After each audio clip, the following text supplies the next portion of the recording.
오늘 사랑의 열매 두 번째 시간입니다. 사랑의 정의란 무엇인가? 사랑은 내가 할 수 있는 것인가? 또 사랑의 열매는 내가 과연 맺을 수 있는 것인가? 우리를 잘 참고해 봐야 됩니다. 우리는 사랑이라는 단어를 참으로 좋아하면서도 사랑의 정의에 대해서는 그다지 또 깊이 이렇게 잘 알지 못하는 경우가 너무나 많습니다. 그래서 진정한 하나님이 오늘 사랑의 열매를 맺으라는 의미와 뜻이 무엇인지 오늘 잘 깊이 상고하는 시간이 되길 소원합니다. 자, 역사 속에서 많은 사랑의 스토리가 소개되고 있어요. 그래서 애틋한 정말 목숨을 다하여 사랑하는 그 스토리를 보면 기감이 되기도 합니다. 사랑을 위해서 국경을 넘기도 하고 많은 사람들이 반대 속에서도 사랑을 꽃피우려고 애절한 사랑의 편지가 오가는 것도 보기도 합니다. 남녀의 사랑, 또 친구와의 우정, 그러므로 누구나 다 사랑의 이 결핍으로 인한 사랑받기를 다 누구든지 원한다는 사실입니다. 누군가가 나를 사랑한다면 기분 나쁠 이유 하나도 없어요. 아무리 못생긴 사람이, 못생긴 여자가 나를 좋아한다, 그런 고백을 했다면 에이 저 못생겨가지고 이렇게 말을 할지라도 기분이 나쁘진 않아요. 그죠? 그래서 우리는 이건 사랑에 우리가 결핍이 있기 때문에 우리는 다시 간과하는 거예요. 그래서 어쩌면 사람이 사랑 싸움이라고 볼 수가 있습니다. 그러니까 누구든지 성도도 그렇고 친구 간에도 그렇고 모든 사람의 관계 속에서 내가 그 사람이 관심을 두고 사랑하는 마음을 둔다고 하면 거부할 사람은 하나도 없어요. 그런데 문제는 마음대로 내가 사랑이 안 된다는 사실입니다. 이것이 문제죠. 그래서 사람들은 서로 사랑 연약을 맺고 세상에 부부가 된 것처럼 이렇게 함께 하길 원합니다. 그런데 인간과는 사랑 안에 무엇을 과연 볼 수 있을까? 우리는 나 자신을 들여다보면서 한번 생각해 봐야 됩니다. 그래서 애틋한 사랑의 편지를 보면 이것은 뭐냐면 깊은 내면 속을 들여다보면 사랑의 편지 속에 깊은 내면 속을 들여다보면 결국 자신의 사랑에 대한 결핍을 볼 수가 있어요. 한번 우리가 통상적으로 감동적이다 뭐 이렇게만 생각하지 말고 그 깊은 내면을 보라 이 말이에요. 편지 내용을. 그러면 나는 당신을 사랑합니다. 당신 없이 나는 살 수 없고 당신이 죽는다면 난 살 이유도 없습니다. 가치도 없습니다. 그리고 속된 말로 나는 당신이 없다면 안고 없는 찐빵이야. 이렇게도 말합니다. 이 결국은 뭐냐면 그 안에 사랑의 고백 안에 뭐가 들어있어요? 내가 들어있어요. 내가. 그거 잘 내면 속을 잘 들여다 한번 봐야 돼요. 그것은 뭐냐면 나를 사랑해달라는 거예요. 그래서 세계 3대 악처 중 하나로 불리는 사람이 있어요. 몰리라는 여인인데 그가 누구 부인이냐면 요한 웨슬레의 부인이에요. 감리교 정시자 했죠. 요한 웨슬레의 부인인데 그게 세계 3대 악처 중에 걸립니다. 과연 그분은 참 신앙적으로 많은 추앙을 받고 그랬는데 그 아내를 과연 사랑했는가? 그 아내가 어떤 사람이냐면 남편 모독하기 일쑤고 어떤 집회나 이런 예배 중에서도 행패를 부리기도 했어요. 그리고 자기가 원하는 대로 안 해지면 와서 행패를 부리고 그러니까 자기만을 위한 남편이 되어달라. 보통 다 그렇죠. 보통 사랑한다면서 뭐냐면 자기에게 맞춰달라고 그러잖아요. 내 뜻을 좀 감찰해달라. 이게 모두가 뭡니까? 나에 관한 거예요. 우리 인간이 그렇다니까요. 그런데 그 수많은 사람 복음을 전도한 웨슬리는 정작 자신의 아내는 구원하지 못했어요. 왜? 부인이 죽었어요. 그래서 요한 웨슬리가 한 말이 있어요. 나는 당신이 내 가슴에 꽂은 비수를 세워보면 아마도 남은 내 인생을 모두 거기에 써야 할 정도로 나는 비수를 꽂았다. 그런데 당신은 하나님이 나에게 준 최고의 선물이었노라. 네.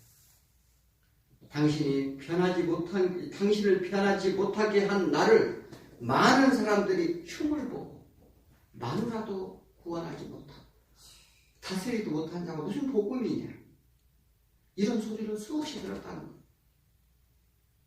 그런데 당신이 변했더라면 아마도 하나님이 나에게 준 능력도 없었을 것이다. 그러므로 당신은 내가 거룩하게 만든 나의 가장 귀중한 선물이었다, 이렇게 고백을 했다. 자, 부부라는 것이 우리가 그 사람을 통해서 그 에베소서에서 부부와의 관계에 대해서 제가 설명을 드렸습니다. 그것이 뭐냐면 하나님이 주신 뜻이 있어요.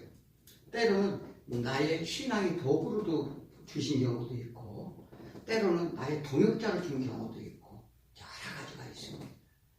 그것은 하나님의 뜻이라는 거예요. 그래서 요한 웨슬리가 그로 인해서 기도를 하고, 그로 인해서 자기를 자꾸 성찰하게 됨으로 인해서 자기에게 준 하나님이 주신 최고의 선물이었다, 이렇게 고백을 할 수 있었다는 것입니다. 이게 신앙이에요. 이게 사랑이라는 거예요. 자, 우리는 사람들은 착각하기로요, 서로 막 사랑을 하고 막 이렇게 이것이 사랑인 줄 착각하고, 그게 결국 자기를 위한 것이라니까요. 우리가 그걸 볼 줄 알아야 돼요. 그러므로 인간의 사랑을 모두 자신을 위한 자신의 사랑 결핍에서 갈구한다 볼 수 있습니다. 그렇다면 포도나무에 맺은 사랑 열매는 과연 무엇이라고 할까?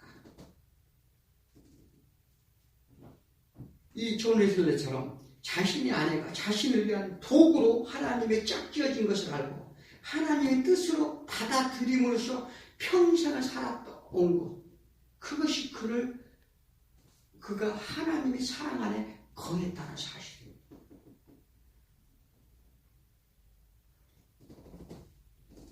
부부간에 정말 죽을 정도로 나는 당신 없으면 다시 태어나도 당신 없고 살 거야. 이게 진정한 사랑이다. 하나님의 사랑이란 세상적 공간에서 맺어지는 남녀간의 사랑이라 이웃 형제간의 사랑 얘기를 하는 게 아닙니다. 인간의 첫사랑 참 기억되죠. 그렇잖아요. 누구든지 첫사랑을 한다는 것은 참 기억이 됩니다. 아무것도 보이지 않고 까막눈이 되죠. 그 사람이 잘생겼던 못생겼던 그냥 보고 싶고 달려가고 싶고 가슴이 두근거리는 것. 그러나 그 첫사랑이 우리의 평생 가지고 갈까? 우리 한번 생각해 봐요. 우리가 누굴 사랑했더니 그 사랑을 평생 가져갈 수 있느냐, 이거지. 사랑은 영원한 것이 사랑이에요. 우리가 너무나 착각하는 거예요. 그렇다면 그 사랑의 정체는 과연 무엇인가? 우리의 감동으로 오는 것인가? 우리의 감성적으로 가져오는 것인가? 우리가 또 연민의 정일까? 어떤 매력이 있어서 어떤 사람, 아름다운 사람을 보고 거기에 그 사랑에 거기에 대한 내가 반응일까? 우리가 좀 그런 사랑을 생각하는 건 안 해봤어요? 하나님의 사랑은 인간의 재성의 자기 유익의 사랑이 아닙니다. 자신을 완전히 비운 상태에서 나오는 것이 사랑이라는 것입니다. 사랑은 어디서 나온다고요? 나를 비웠을 때 나온다. 하나님에 대하여 완전한 순복과 항복할 때, 하나님께 대하여 완전히 무릎 꿇고 항복할 때, 내 안에 비어서 정말 겸손으로 나올 때 포도나무 열매의 사랑이 나온다, 이렇게 말합니다. 그래서 용서와 화해, 우리의 죽을 찌를 사심을 위해 자신을 비워 죽으심의 십자가를 사랑해서 하는 거예요. 요한에슬레처럼 아내를 사랑한다고 하지 않았지만 그는 아내를 사랑한다고 안 했어요.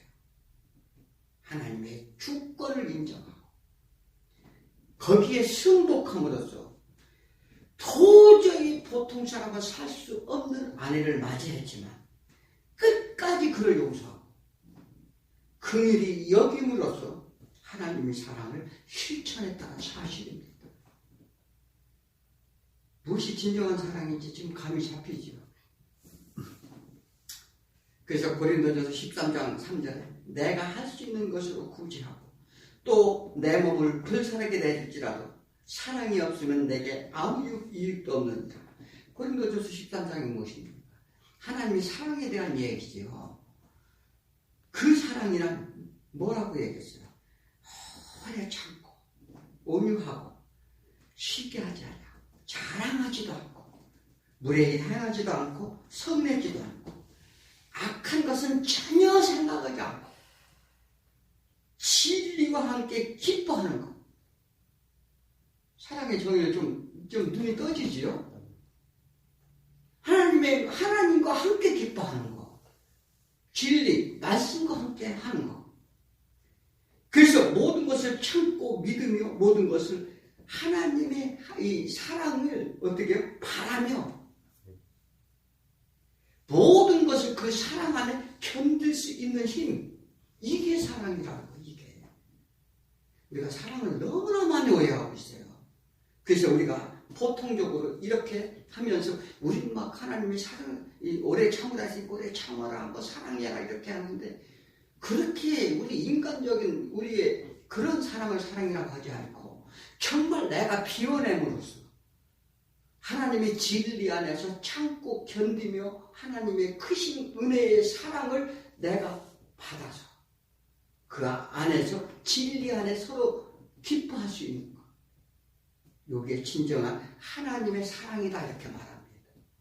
하나님의 뜻하심에 참고 견디며 인내하고 진리 가운데 나에게도 해가 될지라도 기뻐하는 것을 진리라면 모두 기뻐할 수 있는 희생으로 이것은 뭐냐면 인간이 할 수 없는 사랑입니다. 이 사랑을 저에게도 허락해 주시옵소서 우리는 기도하는 거예요. 네, 그것이 우리가 할 일이라는 것입니다. 결국 나를 비워내는 것이 그 비움에서 나의 심령이 되어야 사랑의 열매를 맺을 수 있다는 것을 지금 예수님이 말씀하십니다. 인간의 죄는 뭐예요? 인간의 죄는 교만입니다. 그리고 자기 숭배에서요. 모든 것이 자기, 사랑이라는 명목 아래 자기를 위한 사랑을 하고 있습니다. 애절한 사랑의 편지 한번 깊이 한번 내면 속에 들어가 보세요. 제가 하는 말이 이 말을 들으면 그게 보일 겁니다. 이를 교만이라 하는데 이런 상태에서는 아무리 내게 있는 모든 것을 다 불살라도 이 얘기잖아요. 너에 있는 것을 다 불살할지라도 그 안에 진정한 사랑이 나올 수 없다는 걸 우리가 아시기 바랍니다. 예수님의 세 계명이 뭡니까? 하나님 사랑과 이웃 사랑이죠. 오늘 그 예수님 계명에 대한 말씀을 하시는 거죠. 내 의지로 될까? 철저히 내 안에 이 죄인인 교만이 없어진다면, 또 나의 자아숭배가 없어진다면, 자신의 우상을 버릴 수 있다면, 그리고 모든 것을 하나님께 맡길 수 있다면 그 계명 가운데 우리가 거할 것이다. 어떻게 해요? 하나님의 죽도록 내 마음과 뜻과 몸과 마음을 다하여 주노의 하나님을 사랑할 수 있을 것이고 그 사랑 안에서 너희의 이웃을 사랑할 감내를 할 수 있을 것이다. 이게 하나님의 진정한 계명이에요. 우리가요 정말 하나님의 뜻하는 그 사랑이라는 의미를 제대로 알아야 될 줄 믿습니다. 그러므로 포도나무 열매를 맺기를 원하신다면 어떻게 가지가 나무에 예수님께 붙어 있는지를 우리는 잘 도덕적, 윤리적, 이 인간의 선행, 이것으로 되는 게 아니에요. 내 자아가 살아있으면요, 나의 이긴 사랑해서도 이게 되는 것이 아닙니다. 또 나의 열심이나 헌신으로 살아갈 수 있는 것도 아니에요. 마태복음 7장 16절에 그들이 열매로 그들을 알지니 가시나무에서 포도를 또는 엉겅퀴에서 무화과를 딸 수 있겠느냐. 그 얘기는 뭐냐면 너희가 내 안에 지금 내 자아숭배, 내 교만, 그 안에서 아무 열매를 딸 수 없다는 얘기를 하는 거예요. 그게 거짓 안에서는 열매를 맺을 수 없다고 지금 예수님이 말씀하십니다. 그런데 무슨 열매를 맺고자 막 열매를 맺자 우리가 주장할 수 있나요? 우린 서로 사랑하자. 이렇게 외칩니다. 그것이 말로만 되는 건가? 우리 안에 더러운 죄악이 그냥 남아있다면 절대 사람은 나와서 열매를 맺을 수 없다 이렇게 말합니다. 뭐가 있어야 된다? 내 안에 진리가 거해야 된다 이렇게 말합니다. 종교적인 열심을 가지고 많은 일을 한 유대인들에게 지금 예수님이 지금 말씀하시는 거예요. 너희들이 의로운 행위, 선한 행위, 이런 모든 것들, 누구를 위해서 기도했다고, 너희가 금식했다고, 이런 모든 행위들이 진정한 너희 정말 마음이 펴지고, 너희 자아가 깨어지고, 교만이 없어지고, 진정 하나님께 맡기는 가운데 나온 것이 아니다 이렇게 얘기를 하는 거예요. 너희는 절대 열매를 맺어 너희 열매를 불살라버릴 것이다 이렇게 말합니다. 그래서 마태복음 7장 21절에 말하기를 나더러 주여 주여 하는 자마다 다 천국에 들어갈 것이 아니요 다만 하늘에 계신 내 아버지 뜻대로 행하는 자라야 들어가야. 누구? 하나님 내 아버지 뜻대로 하는 자. 그들이 아무리 선지자 노릇하고 귀신을 쫓아내고 내 이름으로 권능을 행하지 아니하였나이까. 그들이 그렇게 말을 하지만 나는 도무지 너희를 알지 못합니다. 이 불법을 행하는 자들아 다 내게서 떠나라. 이렇게 말씀하십니다. 하나님께서는 하나님이 선하신 뜻에 순종하는 자가 열매를 맺는다 이렇게 말합니다. 이것이 좋은 나무인데 좋은 나무마다 아름다운 열매를 맺나니 뭐냐면 하나님의 뜻대로 행하는 자가 좋은 나무라는 거예요. 그리고 그 좋은 나무니까 하나님 뜻 안에 있으면 아름다운 열매를 맺는다는 거예요. 못된 나무가 나쁜 열매를 맺나니 하나님을 사랑하는 것은 절대 순종을 말하는데 순종이 없으면 하나님을 사랑을 할 수도 없고 사랑이 없다 이렇게 말합니다. 그래서 뭐냐면 순종보다 제사가 낫다. 이거 누구 얘기예요?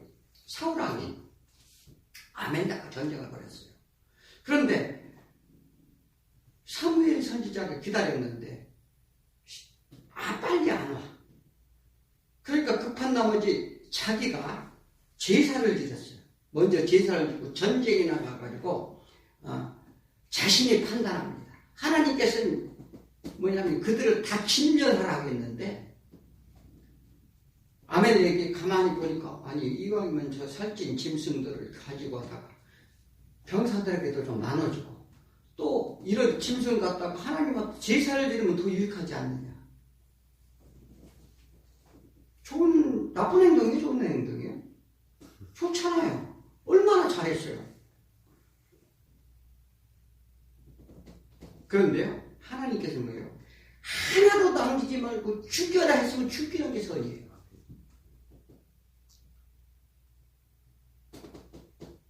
이 일로 인해서 사울이 버림받습니다. 왜 신앙을 생활하면서 자신의 의를 그렇게 나타내라고 하느냐. 지금 질책하는 거예요. 내 고집을 좀 꺾어라. 내 교만을 좀 내려놔라. 너희가 교만한 마음으로 내 이름으로 권능을 행했어도 이 불법을 행한다. 그러니까 교만한 마음으로 어떻게 해요? 선한 행동을 구제를 했어도 불법을 행하는 거래요. 무슨 얘기인지 아시겠죠? 그러니까 다 내를 떠나라. 너희는 그 안에는 맺는 열매가 없다는 거예요. 그것은 불법을 맺는 열매밖에 맺지 아니한다 이렇게 말합니다. 참 같지 않게 돈 몇 푼 내놓고 선교에다 잘하고 뭐 조금 해놓고 나는 이렇게 했노라. 이게 불법을 행한다는 사실을 우리는 직시해야 돼요. 우리가 하나님 말씀이 무서운 줄 알아야 돼요. 그래서 말씀을 잘 듣고 깨달으면 아 이게 죄로구나. 이게 분별이 생긴다는 거예요. 분별이. 그러니까 말씀을 온전히 묵상하지 않고 그것을 깊이 깨달으려고 하지 않으니까 이것이 죄인지도 모르고 명철도 없고 지혜도 없고 그렇게 되는 거예요. 많은 사람들이 종교적 행위를 강조하는 경우가 너무나 많습니다. 이거요 죄라는 거예요. 그러니까 마태복음 7장 15절에 거짓 선지자들을 삼가라. 양의 옷을 입고 너희에게 나오나 속에는 노략질 하는 일이라. 나쁜 열매에 붙어 있으면 나쁜 열매를 맺을 수밖에 없다 이렇게 말합니다. 이것은 불사름당한 가지다 이렇게 말하는데 신앙의 열매는 참으로 중요합니다. 우리가 열매 맺기 신앙생활 하잖아요. 그렇다면 하나님이 그 열매로 판단하신다 이렇게 말씀하셨는데 그러므로 누구든지 나의 이 말을 듣고 행하는 자는 그 집을 반석 위에 지은 지혜로운 사람 같으니라 이렇게 말했어요. 그런 사람은 바람 불고 창수가 와도 무너지지 아니하나니 이는 주추를 반석 위에 놓은 까닭이야. 뭐를요? 뭐를 말씀 위에 놓여야 된다. 말씀의 분별함 위에 놓여 있어야만이 크게 이게 흔들리지 않고 풍수에 넘어가지도 않고 온전하다 이렇게 말합니다. 우리가 어줍지 않은 걸 가지고 인간의 도덕적 어떤 종교적 행위를 가지고 이렇게 갖고 되는 게 아니다. 지금 이제 유대인들에게 하는 말이지만 우리에게 똑같은 말이에요. 우리가 그런 사람 너무나 맞아요. 알량한 자기 의를 가지고 와서 도덕적인 어떤 막 종교 행위를 가지고 와서 막 그 무슨 신앙생활을 열심히 하네 뭐하네 이렇게 주장하는 사람들이 많이 있습니다.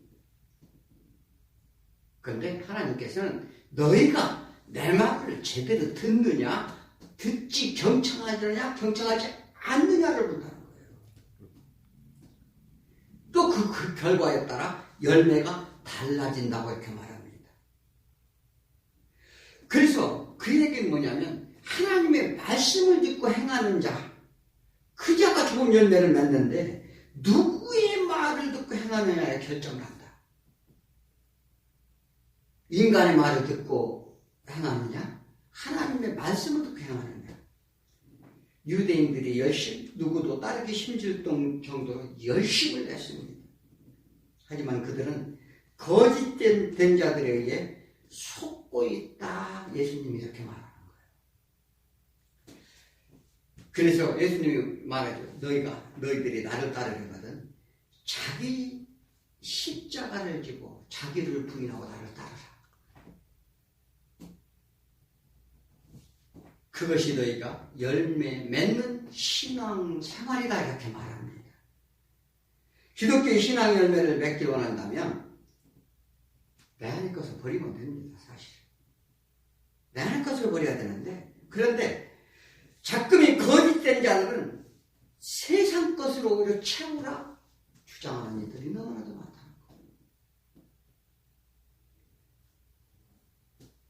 내 안에 무엇이 있는가? 예수님은 계속 비우라고 하잖아요. 비우면 내가 너희 안에 거하겠다. 내 안에 무엇이 있다고요?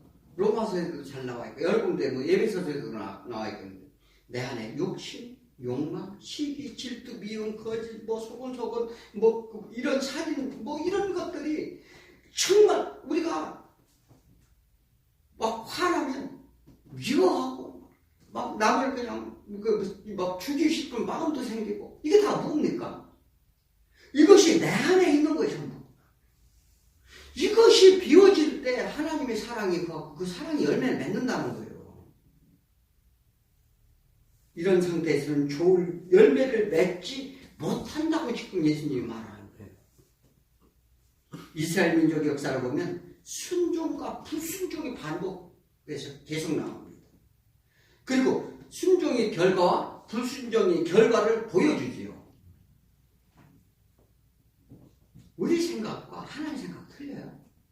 그런데 우리가 생각하는 거하고 우리가 생각하는 이것이 서운한 일이다, 이것은 하나님도 원하실 거야, 이런 게 아니에요. 우리 생각에 합당치 않지만 하나님의 명령이면 순종하는 거예요. 그러니까 이것이 믿음의 시험이라고도 합니다.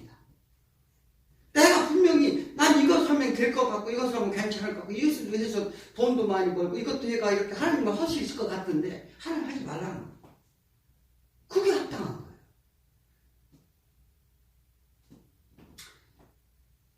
순종이란 어디에서 오느냐?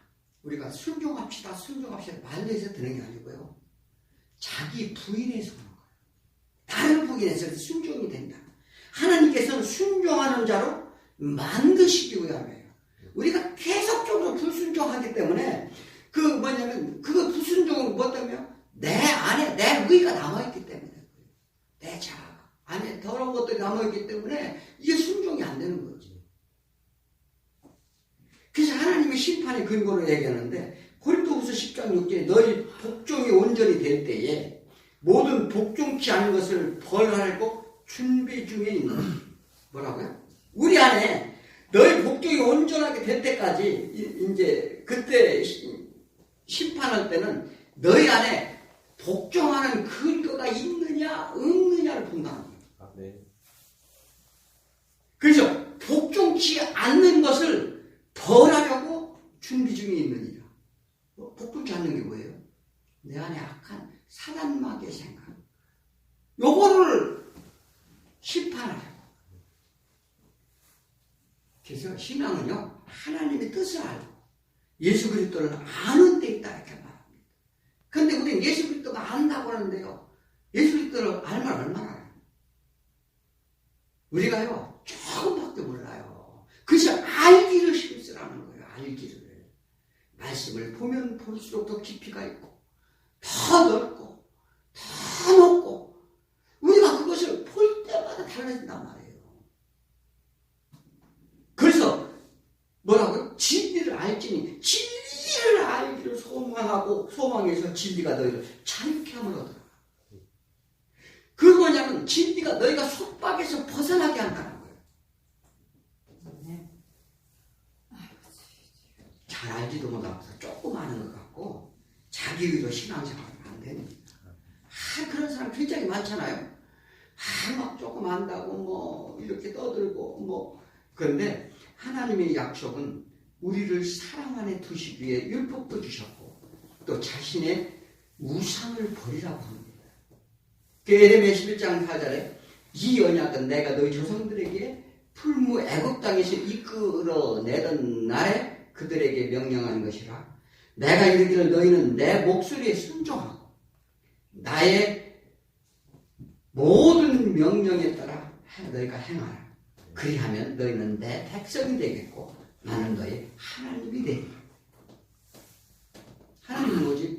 하나님 말씀만 듣고 그대로 행하라는 거예요. 하나님을 믿는다는 것은 하나님의 통치를 받고자 하는 거예요. 내가 내 의로 행하는 것이 아니라 하나님의 통치대로 움직이는 것. 이것이 하늘나라의 법칙입니다. 또 이런 자를 만들고자 우리 신앙생활하는 거예요. 그런데 우리는 신앙 방향대로 틀렸다는 거예요. 거기에 내 것을 보태는 것이 아니에요. 우리 갖자는 거 내 것을 내가 얼마나 지혜롭고 내가 얼마나 저거다 거기다 하나님 보태줘서 도움이 돼요? 전혀 도움이 안 돼요. 내 판단, 내 계획, 내 평가 모두 다 버리라는 거예요.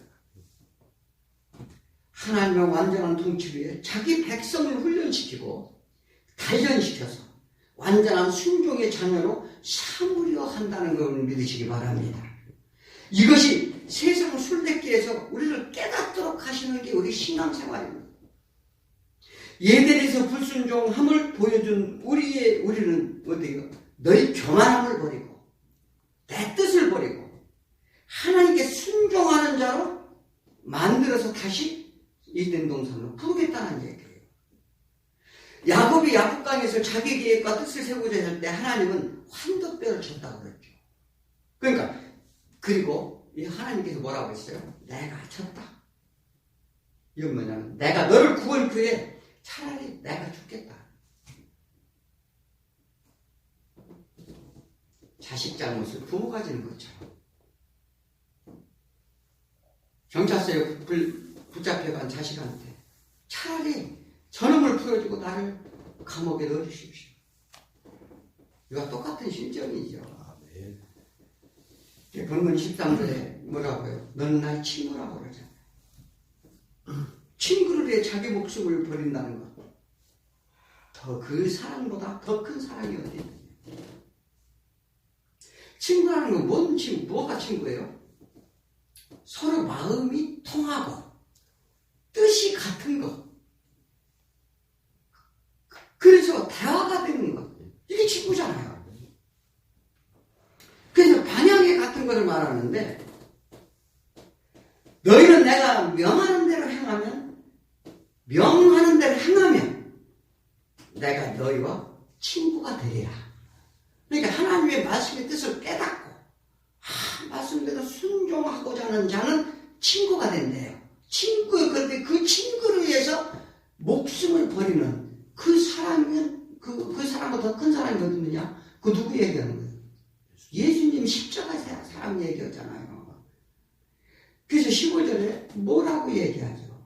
무릎 아버지께 있는 것은 다 15절 이제부터 너희를 종이라 하지 않으면 종이 주인하는 것을 알지 못함이라. 너희가 친구라 하였느니 내가 내 아버지께 들은 것을 다 너희에게 알게 하였습니다. 이게 무슨 얘기입니까? 이제 친구가 되어서 이제 너희는 나와 종과 주인과의 관계가 아니고 친구가 되었으니 친구는 못할 말이 없잖아요.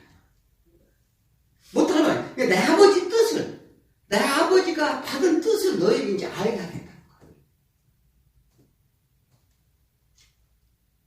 그래서 예수님은 그를 믿고 따르는 제자들에게 하늘의 비밀을 깨닫도록 알려주시겠다는 약속입니다. 우리도 마찬가지예요. 하나님과 친구가 되면요, 하나님의 크신 뜻의 비밀을 알려고 깨달아요. 그 신앙생활 알 수가 있어야 돼요. 뭘 내 생각으로 뭘 어떻게 신앙하느냐고. 이게 우리가요, 그것이 우리가 신앙의 본분이에요. 하나님이 하시고자 하는 말씀을 알아야 순종을 하지. 그렇잖아요? 그리고 그 비밀을 깨닫고 하늘나라에 대해 필요한 모든 것을 어떻게 해요? 구하는 자에게 모두 주겠다. 말씀에 딱 나와 있잖아요. 구하는 자에게 모두 주겠다. 그래서 16절에 너희가 나를 택한 것이 아니오. 너희가 나를 택한 것이 아니오. 그 택함은 너희들 반드시 열매 맺게 해주는 내가 택했다 이렇게 얘기하잖아요. 네. 너희도 가서 열매를 맺게 하고.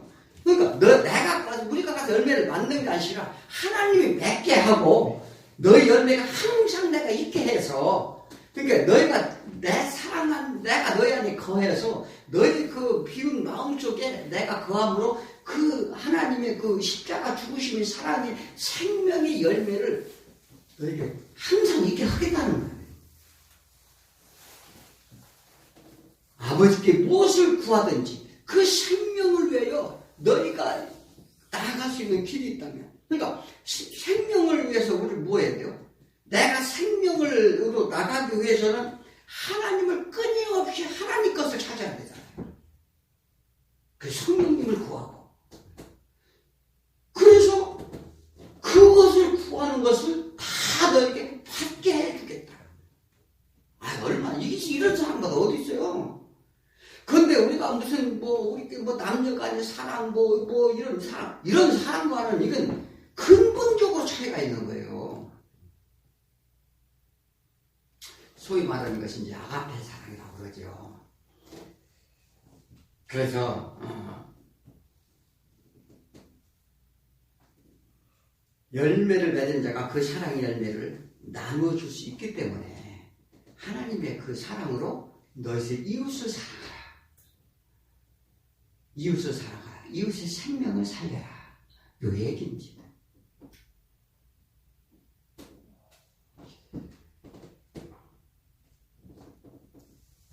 우리가 이 영양분을 다 원하는 대로 주시면 가능한 열매를 맺게 하라. 우리가 생명을 위한 영양분을 하나님께서 공급해 주신다. 그래서 이게 포도나무 가지에 비유하는 거죠. 그래서 그러한 열매를 맺은 자 그 사랑의 열매를 나눠줄 수 있으므로 17절에 뭐라고 얘기했나요? 하나님께서 내가 이것을 너에게 명하면 너희가 서로 사랑하게 하려 합니다. 우리가 할 수 없는 것을 하나님께 내 안에 감으로 인해서 그 서로 사랑할 수 있도록 하게 한다. 그래서 하나님께 순종이란 내 마음속에 내 뜻이 비어 있다는 것인데 그 빈 곳에 하나님의 마음이 부어져 채워주는 것을 말합니다. 그때 하나님이 사랑이 나온다는 사실을 믿으시기 바랍니다. 이것을 성경 다른 데서는 옛 육체가 죽고 새 생명이 태어난다는 것, 거듭난다는 것, 새로운 피조물이라는 것 이렇게 표현해요. 신앙생활은 끊임없이 내 것을 버리는 것입니다. 내 자아가 죽는 것을 날마다 소원하는 거예요.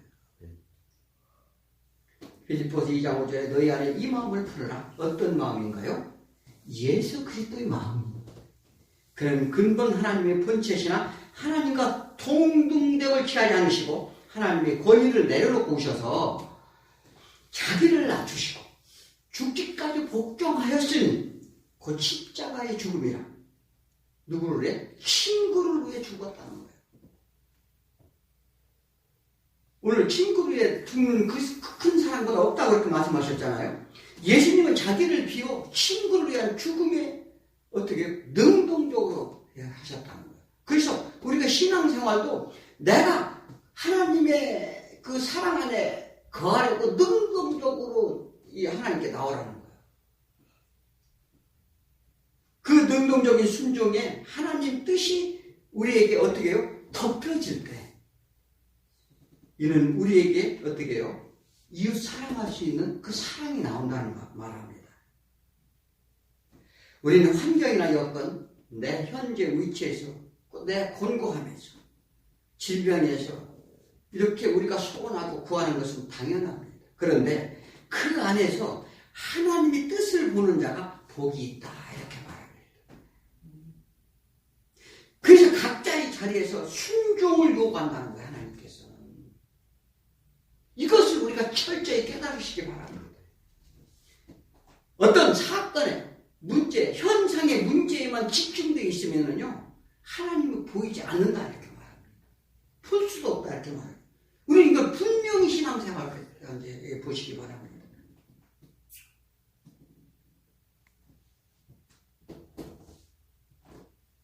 우리가요, 보통 신앙생활 하면서, 오늘 우리가 저쪽에 이사 가는 게 옳을까요?